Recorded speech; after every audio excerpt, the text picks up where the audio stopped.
അങ്ങനെ മുടിക്ക് കളർ ചെയ്യണമെന്നുള്ള ആഗ്രഹത്തോടു കൂടി ഞാൻ ഈ സംഭവങ്ങളൊക്കെ വാങ്ങി മിക്സ് ചെയ്യാൻ തുടങ്ങാൻ ഫസ്റ്റ് ഉള്ളത് മിക്സ് ചെയ്തപ്പോൾ ഉള്ള വീഡിയോ ഞാൻ എടുത്തില്ല കേട്ടോ. അപ്പോൾ ആ കുപ്പിയിലുള്ളത് അങ്ങോട്ട് ഒഴിച്ചു കൊടുക്കുക. അത് കഴിഞ്ഞിട്ട് ഈ പേസ്റ്റാണ് കേട്ടോ. ഈ പേസ്റ്റാണ് നമ്മുടെ കളർ തരുന്നത്. അപ്പം ഞാൻ ഈ ഒരു പേസ്റ്റ് മൊത്തവും തന്നെ പിഴിഞ്ഞെടുക്കുന്നുണ്ട്. കാരണം എനിക്ക് ലോങ് ഹെയർ ആണ്. അപ്പോൾ പിന്നെ കുറച്ച് അധികം തന്നെ പേസ്റ്റ് ആവശ്യമുണ്ടായിരുന്നു. അതുകൊണ്ട് തന്നെ ഞാൻ അവർ പറഞ്ഞതുപോലെ മൊത്തത്തിലുള്ള കളേഴ്സ് അത്രയും ഞാൻ പിടിക്കിയെടുക്കുന്നുണ്ട്.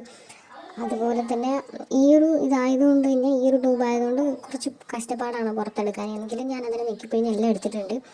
അതിന് നല്ലപോലെ മിക്സ് ചെയ്യണം. മിക്സ് എന്ന് പറയുമ്പോൾ കട്ടയൊന്നും ഇല്ലാണ്ട് തന്നെ നല്ലോണം മിക്സ് ചെയ്തെടുക്കണം. ഇതുപോലെ നല്ല രീതിക്ക് മിക്സ് ചെയ്യണം കേട്ടോ. ഒരു കട്ടയും പാടില്ല. നല്ല രീതിക്ക് രണ്ട് മിക്സ് ആവണം. ഡെവലപ്പറും അതുപോലെ തന്നെ കളർ രണ്ട് മിക്സ് ആയിക്കൊണ്ട് നല്ല രീതിക്ക് കട്ടയില്ലാണ്ട് മിക്സ് ആവണം. അപ്പോൾ ഇതുപോലെ മിക്സാക്കി എടുത്തിട്ടുണ്ട്. നമ്മളിത് തേക്കുന്നതിന് മുന്നേ നമ്മളെ മുടിയിൽ നല്ലപോലെ ആ ഒരു ടാങ്കിൾസ് ഒക്കെ ഉണ്ടെങ്കിൽ അതൊക്കെ എടുത്ത് മാറ്റിയിട്ട് മീൻസ് ആ ഉടക്കൊക്കെ മാറ്റി മുടി നല്ല രീതിക്ക് ചെയ്യി നല്ല വൃത്തിയാക്കി വെച്ചേക്കണം. അപ്പം ഞാൻ വിചാരിച്ചതെന്ന് വെച്ചാൽ ഹൈലൈറ്റ് ആയിട്ട് ചെയ്യാമെന്നാണ്. പക്ഷെ എനിക്കിത് തികഞ്ഞിട്ടുണ്ടായിരുന്നില്ല. അപ്പം ഇതിൻ്റെ ഫൈനൽ റിസൾട്ട് എന്താണെന്നുള്ളത് ഞാൻ ലാസ്റ്റ് കാണിക്കുന്നുണ്ട്. അപ്പോൾ നിങ്ങൾ മാക്സിമം ഈ ഒരു പേസ്റ്റ് മൊത്തം എടുക്കാനായിട്ട് ശ്രമിക്കുക. ഇപ്പോൾ ഹാഫ് മുടിയാണെങ്കിലും ഷോർട്ട് ഹെയർ ആണെങ്കിലും ഇതുപോലെ ഒരു പേസ്റ്റ് നിങ്ങൾ എടുക്കുക. കാരണം എന്നാൽ മാത്രമേ കളർ വരത്തുള്ളൂ. ഇപ്പം എനിക്ക് ലോങ് ഹെയർ ആയിട്ട് ഞാൻ ഈ ഒരു പേസ്റ്റ് ഫുള്ള് എടുത്തു. എന്നിട്ട് എനിക്ക് പിന്നപ്പോഴും കുറേ ഉണ്ടായിരുന്നു.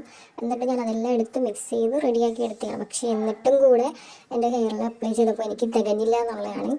അപ്പം ഇത് നല്ല രീതിക്ക് വാങ്ങാം. അപ്പം ലോങ് ഹെയർ ഉള്ളവർ 2 പാക്കറ്റൊക്കെ ആണെങ്കിൽ അവർക്ക് നല്ലപോലെ യൂസ് ആക്കാൻ പറ്റും. പിന്നെ ഇതിൽ ലൈറ്റ് ഷെയ്ഡ് മാത്രമേ ഈ ഒരു കളറിൽ കിട്ടത്തുള്ളൂ.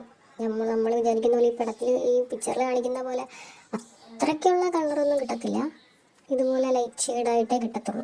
അപ്പോൾ നല്ല രീതിക്ക് ഞാൻ മിക്സ് ചെയ്യുന്നുണ്ട്. നല്ലപോലെ മിക്സ് ചെയ്യണം. കട്ടയൊന്നും പാടില്ല. നല്ല രീതിക്ക് മിക്സ് ചെയ്യണം. അപ്പോൾ നിങ്ങൾ ചെയ്യേണ്ടത് ഈ ഗ്ലൗസൊക്കെ ഇട്ട് വേണം ചെയ്യാൻ. കാരണം ഞാൻ ഗ്ലൗസ് ഇടാത്തതെന്ന് വെച്ചാൽ അമ്മയാണ് എനിക്കിത് തലയിൽ തേച്ച് തരുന്നത്. അപ്പോൾ പിന്നെ ഞാൻ ഗ്ലൗസ് ഇട്ട് ചെയ്യേണ്ടെന്നുള്ള രീതിക്കാണ് ഞാൻ ആ ഗ്ലൗസ് ഇടാമെന്ന് വെച്ചത്. പക്ഷേ നിങ്ങൾ ഗ്ലൗസൊക്കെ ഇട്ട് നല്ല പ്രൊട്ടക്ഷനോടുകൂടെ വേണം ഇത് ചെയ്യാനായിട്ട്. അതുപോലെ നല്ല രീതിക്ക് മിക്സ് ചെയ്യണം. കണ്ടോ, ഈ ഒരു കൺസിസ്റ്റൻസിയാണ് വേണ്ടത്. ഇതാണ് ഞാൻ കളർ അപ്ലൈ ചെയ്യുന്നതിന് മുന്നേ ഉള്ളത്. വീഡിയോ ചരിച്ചാണ് കേട്ടോ വച്ചിരിക്കുന്നത്, നോക്കണേ.